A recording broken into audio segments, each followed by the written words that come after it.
Hey guys, welcome to the podcast. And today we're exploring something really too few young families know much about, and it's something that can truly be life-saving. So I'm your host, Dr. Michael Smith, and today we're diving into the evolving world of cord blood banking and really what it means for young families, how it's changing, and a little bit about how AI and innovation are making it really more accessible than ever. So my guest today is Austin Yoshino. He's the CEO of Anja Health, and he's really leading the charge at the company, and who is committed to making stem cell preservation really accessible to all families, which is one of the things that I just love about what you're doing here. Great, Austin, it's great to have you here. Thank you. Great to be here.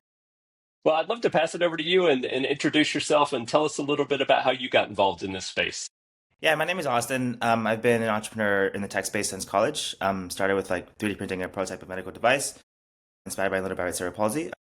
And so had a few founder journeys, learned a lot of lessons as you might imagine as an Yeah. entrepreneur. And ended up in a little sabbatical period of my life. And then when that was over, I found Anja. Instantly like really related to the mission. The founder started the company because her little brother also had cerebral palsy and unfortunately passed away because they couldn't find a stem cell match when stem treatment was an option. And so inspired her to kind of look into ways of how that could have been done, and cord blood banking came about. So I started off actually as a like just a on the side growth consultant, helping her out with some social initiatives. Ended up becoming head of growth, and then in May became CEO. So yeah, that's it's been quite the journey, but super excited to take the reins and like figure out what the next chapter looks like for us. It's been a pretty quick journey. I noticed the path It there on has your been, yeah. profile. It's Um, impressive. Grateful for her support and commitment, and yeah. Yeah, fantastic. Well, and you've worked across a variety of technical roles even before hmm leading Anja. How has that your engineering mindset and background, how's that shaped the way you approach healthcare innovation?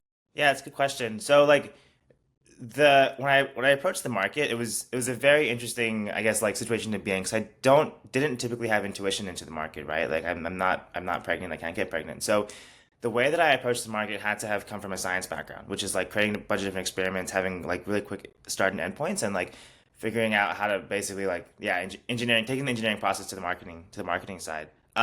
And so as a result, it allowed us to like very quickly launch a bunch of different experiments in a bunch of different domains, whether it being content types or ad channels or like different platforms, and figure out very quickly whether or not that's something that we want to double down or not work on. And so um, that was sort of my work under head of growth, and allowed us to like yeah scale and figure out new channels very very quickly and learn a lot. Yeah. And I don't know, I mentioned this to you a little bit earlier. I don't know if you guys feel like you're known for prioritizing accessibility and equity in the space, but to me, that's really what jumps out at me in a space that's truly been kind of more expensive and exclusive. And why is that mission important to you personally? I know it's at stake here. I understand how important stem cells can be. I personally am very bullish on it. I think there's going to be a ton of innovation in the space over the next couple of decades. It's going to take a lot of hard work, but I do really believe in it. And so the first part of like being able to use this treatment is access to the stem cells, right? As we saw with the founder story, like that's really important. And so um, to me, I come from a family that's from the critical mass in the consumer market. So anytime I can bring something that could be beneficial to the market, I feel very enticed to do so. And I think we found both a model and accessibility to do that. So um, where this kind of is reflected a lot of our marketing is on social media, which is like how can we explain something that's kind of complicated to the masses, and do it in a format that they're comfortable with and that resonates with them. And so not only that, but we have the most affordable care plan or the most affordable payment plan, with the lowest payment options. So like those two combinations allow us to find some good fit here within this in this market.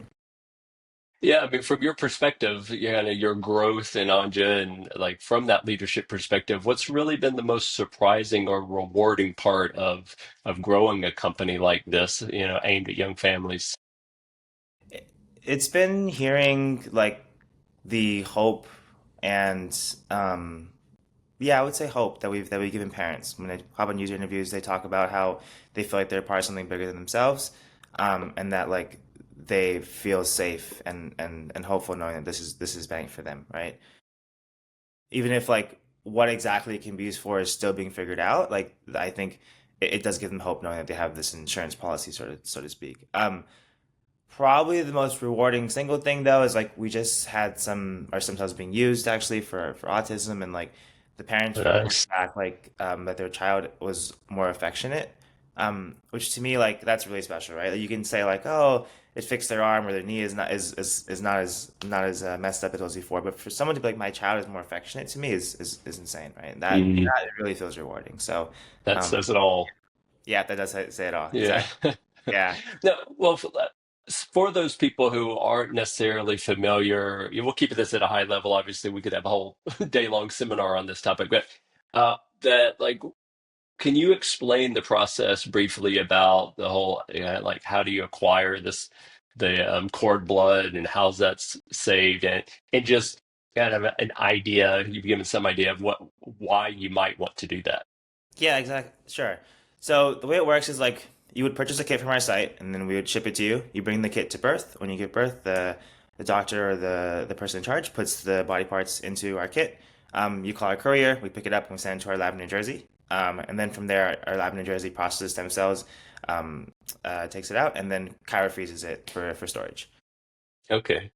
And so the reason you want to do that is if you need stem cell treatment in the future for any variety of reason, like this is a almost guarantee match. One for your child is about 99% is for your child, 75% for parents, and 50% or 75% for siblings, I believe, and 50% for parents, right?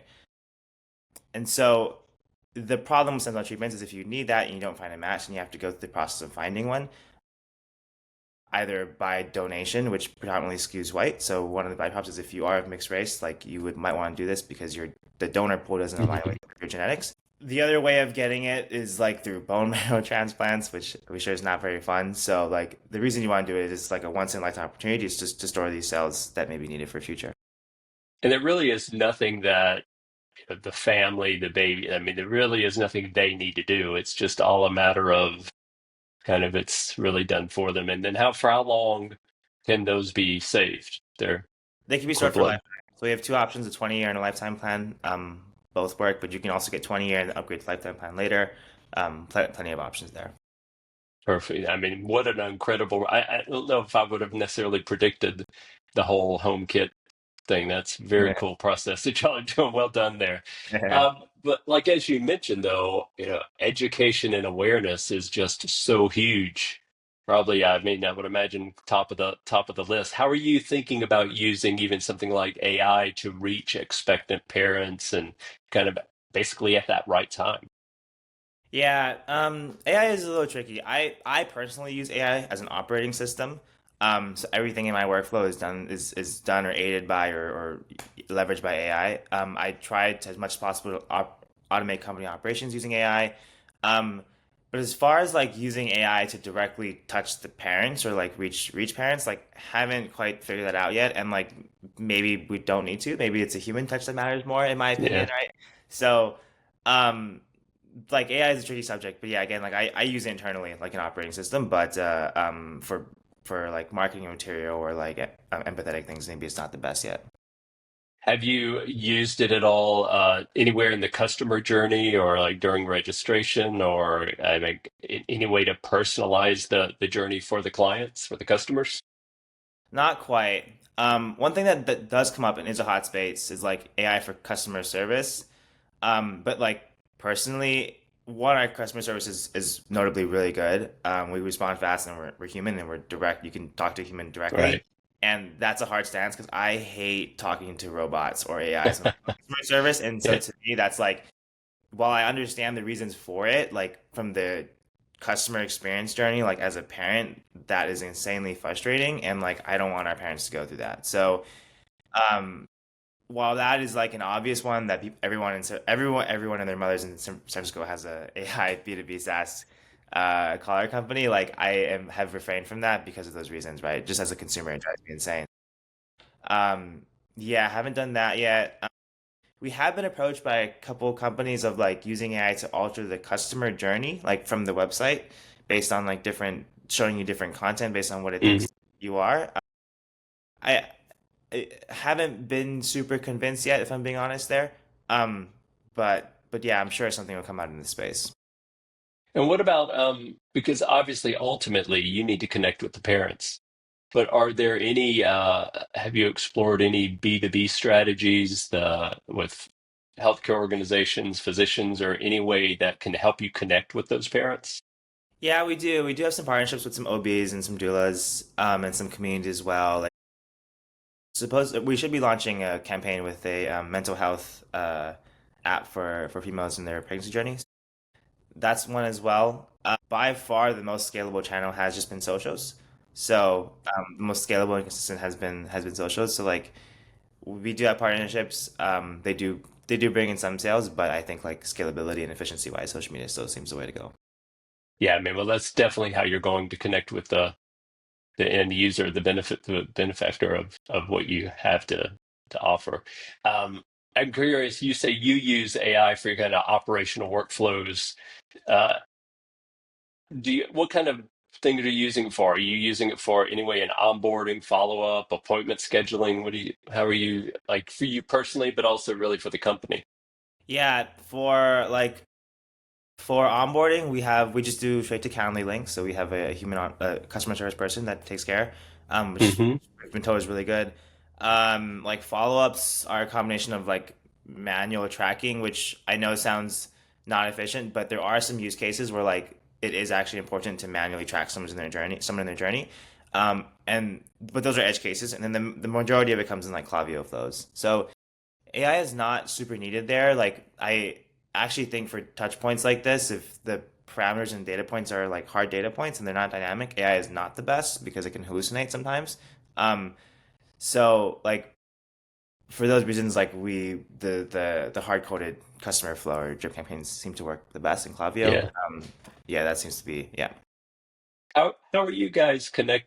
Well, not really how are you connecting, but when you do connect, or even on social media, how are you guys educating parents about cord blood and stem cell preservation, and how are you scaling that? Because I would imagine that's kind of one of your biggest priorities. Yeah, it starts with making them aware what this is. A lot of times we hear, I haven't heard of this before. So we Hmm. have some hooks that are geared towards top of funnel, like, hey, did you hear about this? If you're pregnant, you should know about this. We go into information, we talk about how it works. We have different angles, like we have user reviews, we have some podcasts with some OBs. We have some like high cinematic footage. So like just a wide variety of value propositions. And then also explaining some of the exciting things that are happening in the space and like maybe there's to kind of drive some demand there. Scaling it is just like consistently putting out content. We have a pretty big content machine, good influencers and like people who know understand how content works, which is very Hmm. helpful. Um, and yeah, just letting like organic reach and then boosting it with ads, a combination of both like discovery and retargeting ads and converting ads and all sorts of yeah. Do you use AI at all in your content creation? We've tried. It hasn't hit the same. So I think it needs to be cracked, but yeah, so far it hasn't hit the same. It's like it still needs that human touch point in some way to make sure it's Yeah. still hitting the mark. And then what I've noticed is that a lot of AI content seems to be templated. And so if the template does happen to work, going to saturate the market and it's no longer going to work, right? So I think what's important about content is that it's unique. And if you're using a template, then everyone's content is templated and no one's unique, right? So it kind of devalues itself in a way. Yeah. As you look ahead, what excites you most about the potential of how automation, or not even necessarily automation, but really connecting with more and more people? Because you mentioned a minute ago, and I think I saw a stat that's only like 3 to 5% of families, or it's a really low number, the number of families who even connect with and take advantage of this. Like, what are you most excited about in, educating more people about the use of it? Um, there's a few things, but one I think is maybe being a little more, I guess, more education around like some of the exciting things that are happening in the space on the treatment side. Like I've been trying to do as much research as I can to clinical trials and things that are happening, and I I think showing families like what's happening in space would be really exciting. So like maybe there's a campaign or initiative around that, or some awareness, or some partnerships there. But I think just showing the use cases of it is yeah going to be really exciting because I do really believe in it, and I hope that over the next decade or so it kind comes to fruition. Yeah. Do you feel like there would be more benefit for you? Because obviously, I think to your point, social media is the way to connect with the families.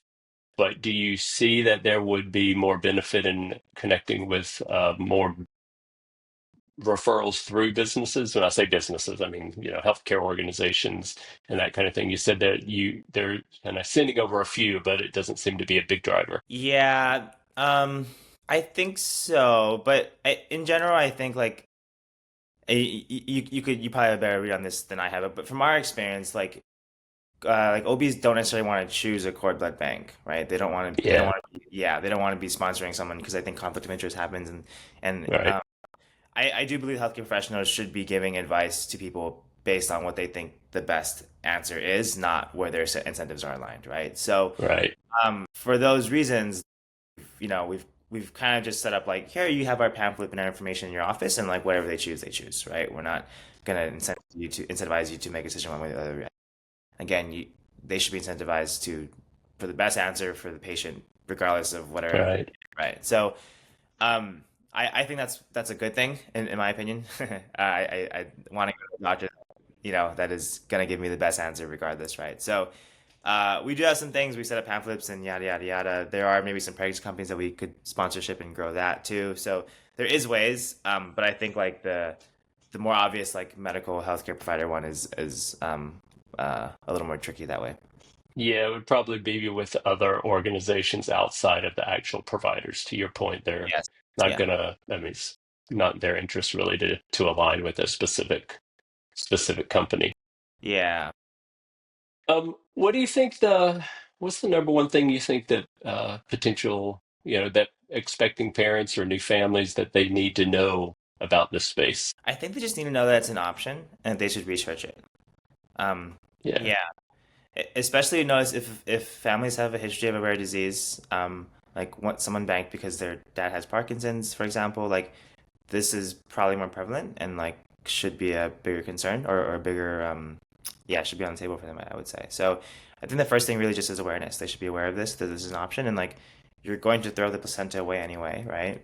So like it is an option to make use of it. And that's a fairly new or unique thing to actually save the placenta too, isn't it? I believe so. Yeah, it is. It Yeah. was. When we, I think when we did it, it was we were the first to do it, or one of the only, and then Okay. some have Yeah. caught up. But yeah, we are unique in that way. What is the kit that you send to the home? It's like a box that's like this big, and it has some like the bags and some of the medical tools to So store it's it. what they take to the hospital with them when the baby. Okay. All right. I gotcha. Yeah, Is there anybody else doing that? there are a few. Yeah, most of them send you an at-home kit, I believe. Yeah, They do. Okay. So some of that's that partnerships with hospitals to like have last minute things, but yeah, it is a sent home kit. yeah. Yeah. Anything else you think the audience needs to know? I don't think so. I think just like do the research, like look at what's happening in the space, which is really exciting, and then like look at companies that are offering this offer, and like hopefully you choose us. Yeah. Well, well, I appreciate you sharing your perspective. Obviously, I think there's much, much, much more to come in this space and from you as in this healthcare innovation space. So I appreciate you joining me today. And it's clear that you're not just running a business, that you're really helping reshape an entire corner of the healthcare world by making something so important, basically more human, more equitable, and more accessible. So if you guys are listening and you want to learn more about Anja Health, you can explore more information at anjahealth.com or certainly reach out to me and I'm happy to connect you and